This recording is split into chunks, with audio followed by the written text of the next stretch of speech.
Août 2007, Los Angeles, 18h26. La salle de réception de la Motor Press Guild, la plus grande association professionnelle de médias automobiles aux États-Unis, est pleine à craquer. Dissimulé derrière un grand rideau rouge, Martin Eberhard observe la salle depuis l'estrade. Le cofondateur de Tesla Motors triture d'une main nerveuse son pantalon de flanelle. Il réajuste une énième fois ses lunettes rondes sur son nez avant de se replonger dans ses notes. Il va prendre la parole devant le gratin de la presse automobile américaine. Martin va d'ailleurs exposer la stratégie et les projets de Tesla pour l'année à venir. Allô Martin, c'est Elon. T'es dispo ? Oui, mais fais vite, je prends la parole dans 10 minutes. Ok, écoute Martin, je pense que toi et moi, on est allés au bout de ce qu'on pouvait faire ensemble. Alors, pardon, je suis pas sûr de comprendre. Elon ? Le conseil d'administration vient de statuer. Martin, tu es démis de tes fonctions. Tu as été un super fondateur pour Tesla, mais maintenant que la boîte grandit, nous pensons qu'il faut un autre manager. Elon, tu n'es qu'un fils de pute. En raccrochant, Martin est encore sous le choc, mais pas si surpris que ça. Le torchon brûle depuis longtemps entre lui et Elon Musk, son premier investisseur. Bienvenue dans la trilogie Elon Musk, un des plus atypiques entrepreneurs dont la réussite n'égale que les risques qu'il n'a de cesse de prendre. Dans ce 3e épisode, je vous emmène sur les traces du fondateur de Tesla, celui qui va bouleverser une industrie entière, l'industrie automobile. Bienvenue sur l'apprenti. Avec l'apprenti, mon objectif est de vous faire aimer les histoires et les histoires d'entrepreneurs. Je vous raconte leurs secrets, leurs galères, comment ça se passe dans les coulisses. Et tout ça en moins de 30 minutes, tous les jeudis. Je m'appelle Laurent Broye et je suis moi-même entrepreneur. Ce podcast est créé et produit par Inspire Média. Et n'oubliez pas, j'ai aussi un Patreon si vous souhaitez participer pour aider au financement de ce podcast. Patreon.com/l'apprenti. Merci beaucoup. Jeffrey est tout excité. Le jeune ingénieur fou, plus connu sous le nom de J.B. Straubel, doit rencontrer le fondateur de SpaceX, Elon Musk. C'est son ancien collègue et ingénieur, Harold Rosen, qui organise le déjeuner. Alors on est en 2001-2002, donc là, on est vraiment au tout démarrage. Elon, quant à lui, semble plus intéressé par le homard dans son assiette que par le jeune homme qui lui fait face. Alors là, vous voyez, je pense que d'ici un horizon de 10 ans, on verra des avions électriques faire des Los Angeles-Chicago. Jeffrey, oui, sans doute, mais tout ça ne me paraît pas très concret. Oui, Elon, je comprends, mais si vous voulez du concret, j'en ai. Ma voiture électrique à batterie lithium-ion. Sérieusement ? Vous voulez faire un véhicule électrique avec des batteries d'ordinateur ? Straubel voit tout de suite une lueur s'allumer dans les yeux de son interlocuteur. Et lorsque les 3 hommes passent à nouveau la porte du restaurant, Elon a déjà promis d'investir $10 000 dans le projet. D'ailleurs, Elon a l'impression qu'il a trouvé en Straubel l'ingénieur qui va l'aider à mettre en place son plan pour les énergies renouvelables. Effectivement, ce dernier se démène tout heureux d'avoir en trouvé un Musk, plus qu'un investisseur, un véritable visionnaire. La première action de Straubel est de faire essayer la voiture électrique en kit de AC Propulsion, une association fondée en 1992. So this is the T0. We designed it to show the ultimate performance that's available with electric vehicle technology. L'ingénieur qui présente à Elon le coupé décapotable jaune canari n'est pas peu fier ce matin-là. Elon ressort de son essai enchanté. La voiture, qui fonctionne aux batteries lithium-ion, dépasse ses propres attentes. Avec cette mécanique d'une vélocité à couper le souffle, on va changer l'image de l'automobile électrique. Elle va devenir sexy. Musk souhaite évidemment investir dans AC Propulsion. Malheureusement, son président, Tom Cage, ne l'entend pas de cette oreille. Et après des mois de négociations, rien n'aboutit. Mais Elon n'est pas le seul à s'intéresser à AC Propulsion. Martin Eberhard et son associé Mark Tarpenning ont aussi vu le potentiel de cette société. L'un et l'autre sont des férus de technologie. Ils viennent d'ailleurs de vendre leur société pour 187 millions de dollars et cherchent donc une nouvelle activité où déployer leur talent et évidemment leur argent. Et puis, Eberhard, face à la multiplicité des crises au Moyen-Orient, a conscience que le tout pétrole est fini. Les deux hommes se heurtent pourtant au même refus que Musk. Ses propulsions, en bonne association, ne veut pas d'eux comme investisseurs. Qu'importe. Ils sont suffisamment motivés. Pour eux, la voiture électrique représente le futur. Eberhard et Tarpenning créent donc Tesla Motors le 1er juillet 2003. Alors Tesla, notamment en hommage à l'ingénieur serbe qui inventa le moteur électrique dans les années 40. Un génie, selon eux, injustement reconnu. 60 ans plus tard, les choses n'ont pas beaucoup changé. La création de Tesla déclenche moquerie et incrédulité. Il faut dire que la dernière création d'entreprise réussie dans le secteur de l'automobile, c'est Chrysler, en 1925. Tarpenning et Eberhard ne se laissent pas impressionner. Ils sont convaincus par la technologie des batteries lithium-ion. Les deux hommes d'affaires ont d'ailleurs affiné leur modèle économique. Une voiture de luxe légère, des ventes en direct sans partenaire. Maintenant, il leur reste à convaincre des investisseurs. À l'aide d'un prototype emprunté à ces propulsions, ils arrivent à récolter des fonds. Mais pour réaliser leur ambition, il manque encore à l'appel une grosse somme, 7 millions de dollars. Pour Eberhard et Tarpenning, Musk s'impose vite comme un candidat possible. Ils l'ont vu quelques mois plus tôt faire une présentation à la Mars Society. Rappelez-vous, épisode 2, Mars Society, c'est une association de passionnés de l'aérospatiale dont Musk était membre. Et donc pour eux, l'homme semble penser différemment. En tous les cas, dès que les créateurs de Tesla s'annoncent, Musk les reçoit immédiatement. Ok, mais qui acceptera de payer une voiture à ce prix-là ? Elon, c'est une bonne question. Tous les early adopters de la Silicon Valley qui veulent se donner une conscience écologique, tout en ne sacrifiant rien au côté sexy de leur voiture. Ok, Tarpenning, j'entends, mais avec la vente chez les concessionnaires, vous allez tuer votre marge. Alors non, Elon, il n'y aura pas de concessionnaire. Tesla va créer son propre réseau de distribution. Sur le même modèle qu'Apple. Elon termine par ces mots, le long interrogatoire qu'il vient de faire subir à Tarpenning. Le lundi matin, il annonce investir à hauteur de 7 millions de dollars chez Tesla, devenant de fait le plus gros actionnaire et évidemment président de la société. Et Elon profite d'ailleurs de l'opportunité pour faire embaucher Strobel chez Tesla. Toutes les pièces sont désormais en place pour guérir l'Amérique de son addiction au pétrole et accessoirement pour servir la gloire d'Elon Musk.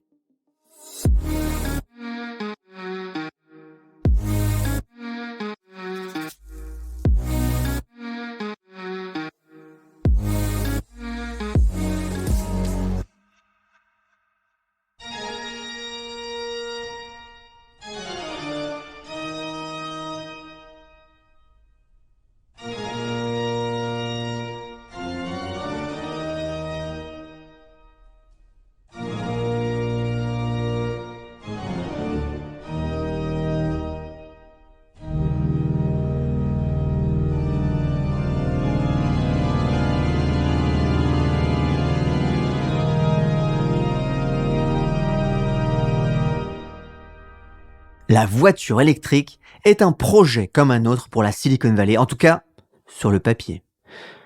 Tesla va faire comme toutes les startups de la vallée, embaucher les meilleurs ingénieurs, tester, apprendre de ses échecs et progresser jusqu'à la réalisation du produit parfait. Sauf que là, on ne parle plus de créer un logiciel, mais de produire une voiture. Rien que ça. Tesla a pourtant un atout dans sa manche. Elon, Strobel et les autres font le constat avant tout le monde que la technologie des batteries lithium-ion est faite pour les voitures électriques. L'enthousiasme de Strobel fait des émules. Très vite, un deuxième ingénieur, Berdichevski, rejoint l'entreprise. Fils d'immigrés russes, il abandonne ses études à Stanford pour rejoindre Tesla. Au grand dam de ses parents d'ailleurs. Puis c'est au tour de David Lyons, autre ingénieur de la connaissance de Strobel, de rejoindre Tesla. C'est donc un véritable cercle vertueux d'entrepreneurs et d'ingénieurs de talent qui rejoignent Tesla. Musk trouve Strobel, qui embauche Berdichevsky, puis Lyons. Ces trois derniers d'ailleurs forment l'équipe principale dédiée à la construction du prototype. Un modèle basé sur une idée on ne peut plus simple, prendre sous licence le moteur de la Tsero et l'adapter à la Lotus Elise, un cabriolet léger et élégant du milieu des années 90. Les 18 personnes de l'équipe se mettent donc au travail, le 18 octobre 2004, pour créer le premier véhicule de Tesla. Une voiture baptisée du nom de Roadster. Puis, le 27 janvier 2005, soit moins de 4 mois plus tard, le conseil d'administration se réunit, Elon Musk à sa tête. Le prototype est prêt.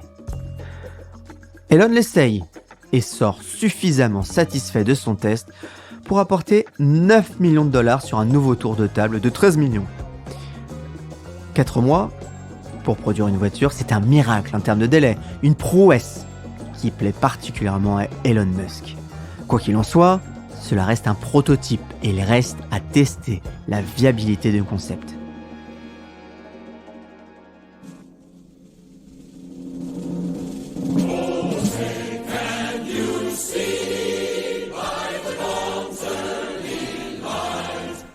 Le 4 juillet 2005, jour de l'indépendance américaine, Eberhard invite Lyons et toute l'équipe d'ingénieurs de Tesla pour un barbecue.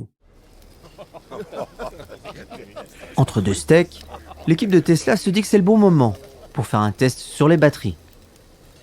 Que se passerait-il si une batterie prend feu ? Ni une ni deux, les ingénieurs collent 20 batteries en série et ajoutent un fil chauffant avant de brancher le tout. Le résultat ne se fait pas attendre. Mon Dieu, Lyons, c'est pire qu'un feu d'artifice. Tu parles, Eberhard, et encore. On n'a mis que 20 batteries. Le Roadster, lui, doit contenir pas moins de 7000 batteries. Si cela arrive à un seul de nos clients, Tesla est foutu.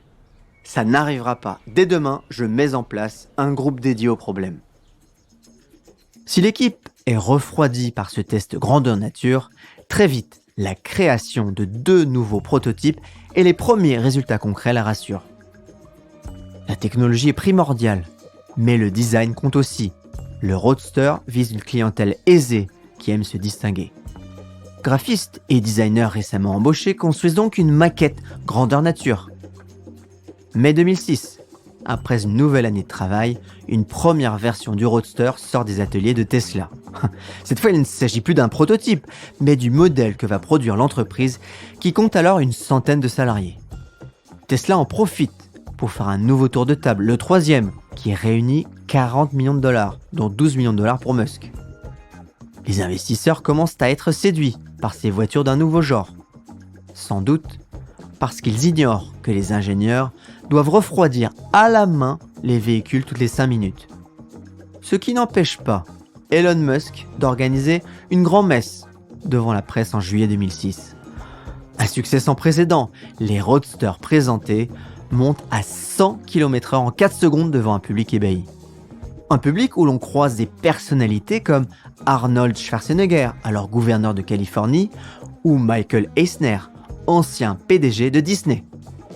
Tesla en profite aussi pour affirmer sa stratégie, viser d'abord une clientèle aisée, puis au fur et à mesure de l'avancée de sa technologie, baisser ses prix pour toucher le plus grand nombre.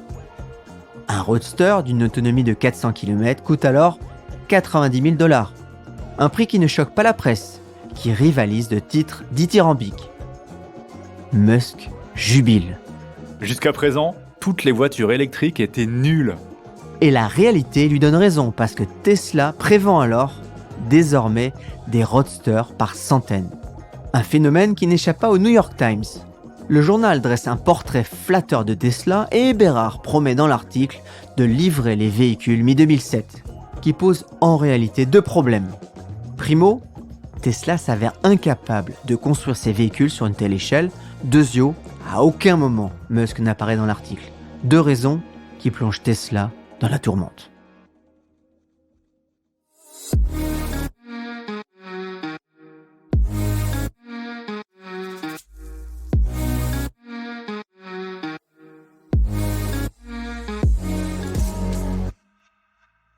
Pourtant, au milieu de cette année 2007, tous les signaux semblent au vert. Les 260 salariés de Tesla ont réussi à construire en 4 ans une voiture électrique ex nihilo et s'apprêtent désormais à la produire en masse. Ce qui va tout simplement conduire Tesla au bord de la faillite. Confronté à une logique de production industrielle, Tesla réagit comme tel.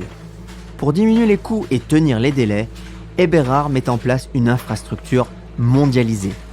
Alors, la carrosserie est fabriquée en France, les batteries en Chine, puis passent par la Thaïlande pour être assemblées en un seul bloc. L'assemblage final du véhicule se fait en Angleterre, avant que les roadsters ne partent par container pour Los Angeles.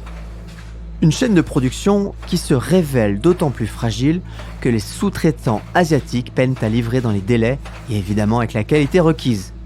Et la qualité est une obsession pour Elon Musk. Il tient à créer la meilleure expérience utilisateur pour ses clients. Eberhard et les ingénieurs râlent plus souvent qu'à leur tour devant les exigences d'Elon. Ces demandes incessantes engendrent de nombreux retards. Mais pour l'instant, ce n'est pas ce qui soucie Musk. Il est plus préoccupé par les problèmes industriels qu'on lui remonte. Alerté sur la situation de l'entreprise, il décide de faire auditer Tesla par un de ses amis, Tim Watkins, un capital risqueur d'expérience. Et ce matin-là d'ailleurs de 2007, c'est un Elon Musk tendu qui accueille son ami Tim. Alors Tim est vêtu comme à l'accoutumée de son éternelle veste en cuir, sa banane noire accrochée à la ceinture. Elon, je crois qu'il vaut mieux que tu t'assoies. Hey Tim, c'est si grave que ça? Écoute, j'ai fait et refait les calculs, j'ai audité toute la chaîne industrielle. Au mieux, Tesla produit des voitures à 170 000 $ l'unité, au pire, 200 000 $.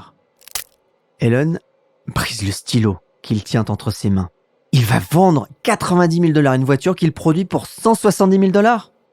Eberhard, je te jure, je vais me le faire. Elon se sent trahi comme jamais.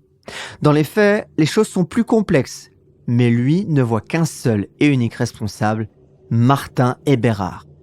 Elon et lui se sont plutôt bien entendus jusqu'ici, mais l'audit de Tim Watkins est sans appel. En août 2007, Eberhard est démis de ses fonctions de dirigeant, avant de quitter l'entreprise qu'il a fondée 4 mois plus tard. Son remplaçant, Michael Marks, venu d'une grande boîte électronique, remet de l'ordre dans les process de la société qui se conduit encore comme une start-up à bien des égards. Son seul défaut, il ne partage pas la stratégie de Musk, qui veut marquer l'industrie automobile avec Tesla. Et sûrement pas en faire une énième start-up rachetée par un grand groupe industriel.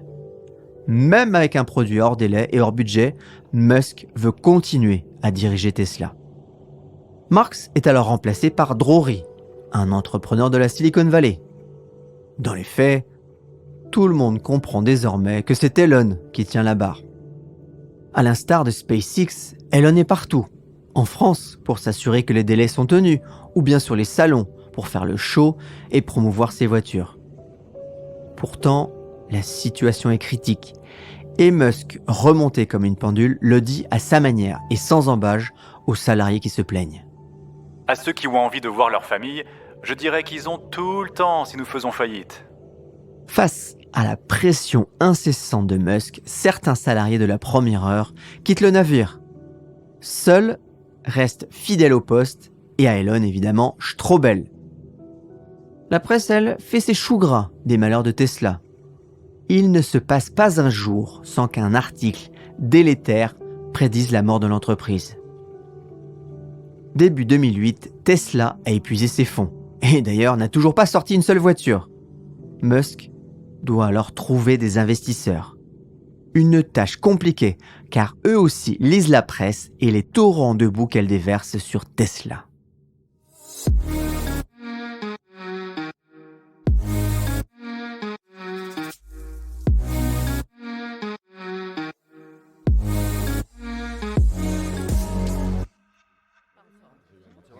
Allez donc expliquer que vous investissez chez un constructeur de véhicules électriques alors que tout ce qu'on lit sur cette entreprise semble dire qu'elle est merdique et foutue et que personne n'achète de voiture. Elon s'exprime alors avec d'autant plus d'amertume que la presse le dépeint comme l'usurpateur qui a viré Eberhard, le fondateur de Tesla. À bout de nerfs, avec une entreprise au bord de la faillite, Musk pourtant continue de se battre. Chaque mois, Tesla brûle 4 millions de dollars de trésorerie. La voiture électrique est en train de se transformer en moteur à explosion. Et Elon de faire le tour de ses amis pour trouver de l'argent. Bill Lee, un des pionniers du web, investit 2 millions de dollars. Sergey Brin, le fondateur de Google, 500 000 dollars. Les arts versés par les acheteurs de Roadster sont désormais utilisés pour maintenir l'entreprise à flot. La situation est d'ailleurs tellement catastrophique que les propres salariés de Tesla font des chèques à l'entreprise. Entre-temps, Elon est devenu le nouveau directeur général de Tesla. Fini les Marx et autres drogeries, Elon dirige Tesla officiellement depuis fin 2008. La situation reste pourtant dramatique. Elon réunit in extremis 20 millions de dollars et demande aux investisseurs existants de fournir au pot. Ils acceptent tous. Mais au dernier moment, Musk s'aperçoit d'une entourloupe. Alan Salzman, cofondateur de la société d'investissement Vantage Point, a omis de signer un document capital. Alan, tu as oublié de signer le certificat de cession des fonds. Elon, écoute, ce n'est pas un oubli. Chez Vantage, nous pensons que tu as sous-évalué Tesla. Pas de problème, j'ai la solution. Tu n'as qu'à mettre directement 40 millions et on revoit l'évaluation. Il faut qu'on se voit, Elon. Demain, sans problème, à 7h, Alan. J'ai pas de dispo avant la semaine prochaine. Musk raccroche. La semaine prochaine, ce sera trop tard. Il n'a plus de quoi payer les salaires de décembre. Mais hors de question de céder au chantage de Vantage. Elon requalifie in extremis son augmentation de capital en emprunt et se débrouille pour trouver de l'argent. Dans la tempête, il maintient son cap. SpaceX, comme Tesla, sont à bout de financement, mais il ne cède rien. 2 jours avant Noël, un contrat miraculeux de la NASA apporte 1,6 milliard de dollars à SpaceX. SpaceX peut alors prêter de l'argent à Tesla. À quelques heures près, Tesla évite la faillite. Et c'est Elon qui résume le mieux cette année. 2008 a été brutal. En 2008, nous avons eu le 3e échec consécutif de la fusée Falcon pour SpaceX. Tesla a presque fait faillite. Nous avons bouclé le financement à 18h la veille de Noël 2008. C'était la dernière heure du dernier jour possible en 2008. Sinon, nous aurions fait faillite 2 jours après Noël. Et j'ai aussi divorcé. C'était très dur. Mais 2009 ne s'annonce pas sous de meilleurs auspices. General Motors et Chrysler sont en faillite. L'ambiance au salon de l'automobile à Détroit est, il faut bien le dire, sinistre. Et comme le dit Elon avec son ton pince sans rire habituel, les investisseurs n'étaient pas contents qu'on les dérange. La stratégie de Musk finit par payer. En mai 2009, Daimler, le constructeur allemand, investit 50 millions de dollars dans Tesla. Une société que l'on connaît bien, c'est Tesla, qui participe à l'électrification de la Smart. En janvier 2010, le ministère de l'Énergie prête 465 millions de dollars à Tesla. Même les problèmes d'infrastructure semblent se régler comme par miracle. Durement touchés par la crise, Toyota et General Motors abandonnent leur gigantesque usine de Fremont. Et Musk, quant à lui, la rachète pour une bouchée de pain, 42 millions de dollars, alors qu'elle était valorisée à 1 milliard. En même temps, Toyota aussi investit 50 millions de dollars dans l'entreprise, dans Tesla, contre 2,5% du capital lors de son entrée en bourse en juin 2010. Il reste que Tesla a encore besoin de capital pour produire ses voitures. Et donc, Elon doit se résoudre à passer un pacte avec le diable. Le 29 juin 2010, Tesla entre en bourse et lève 226 millions de dollars supplémentaires. Dès la première journée, l'action bondit de 41%. Contre toute attente, les investisseurs font une croix sur les 55 millions de pertes en 2009 et les 300 millions de dollars brûlés en 7 ans. Les années noires sont derrière Musk. Maintenant, il doit produire et produire en masse. Et pour le reste, Elon a déjà commencé à imaginer de nouveaux modèles.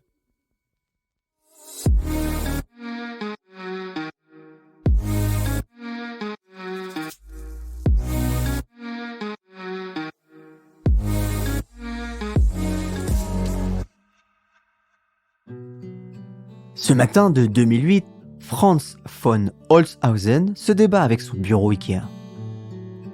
Comme le veut la tradition chez Tesla, tout nouveau salarié doit monter son propre bureau. Holzhausen, nouveau patron du design de Tesla, n'y échappe pas. Franz est le designer qui a conçu la nouvelle version de la coccinelle de Volkswagen. Et c'est Musk qui l'a débauché de chez Mazda pour travailler sur son nouveau modèle, le modèle S. L'entente entre les deux hommes est immédiate.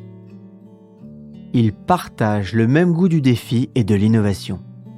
D'ailleurs, aux grandes dames des ingénieurs de chez Tesla, qui doivent implémenter leur moindre idée, comme ce matin de janvier 2009.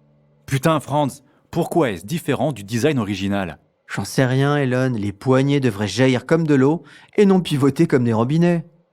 Franz, Elon, en termes d'ingénierie, c'est impossible à fabriquer. Elon ne laisse pas l'ingénieur finir sa phrase. Il lui tourne le dos et lui intime sèchement l'ordre de faire ce qui a été dessiné par son designer. Toute la production du modèle S est à cette image. Elon impose à ses ingénieurs le moindre de ses desiderata. Un week-end, par exemple, il part tester la limousine et revient avec pas moins de 24 modifications. Des exigences qui, à l'instar de la fabrication du Roadster, génèrent des retards. Et Tesla a beau être sorti d'affaires financièrement, la production est toujours à la traîne. Le modèle S, avec sa carrosserie en aluminium, demande un savoir-faire spécifique que Tesla n'a pas encore acquis. Et puis comme toujours, avec Elon Musk, rythme et calendrier sont plus que soutenus. De 2008 à 2012, l'entreprise vend à peu près 2500 Roadsters.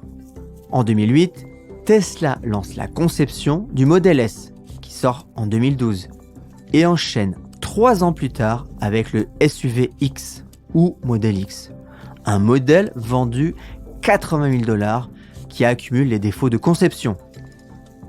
Même Musk reconnaît à demi-mot les erreurs de conception qu'il qualifie d'excès de confiance en soi. Une confiance sans doute due au triomphe du modèle S en 2012. La berline de luxe silencieuse se révèle un petit bijou d'innovation mécanique et électronique.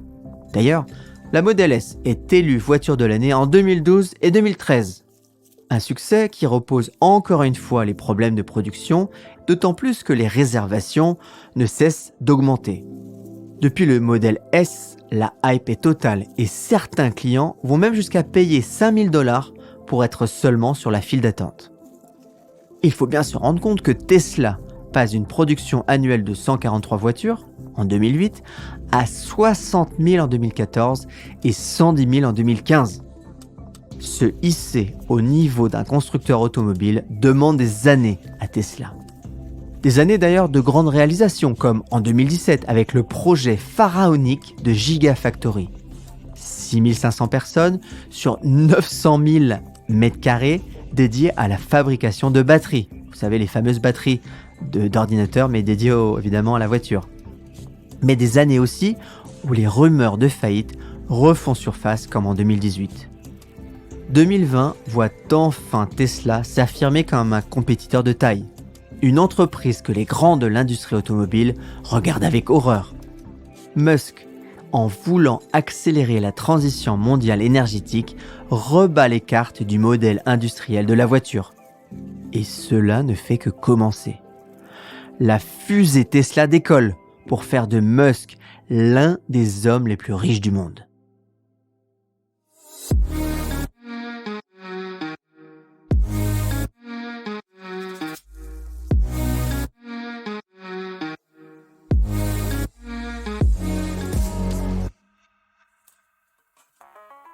Mais qu'importe, pour Musk, l'argent est un moyen.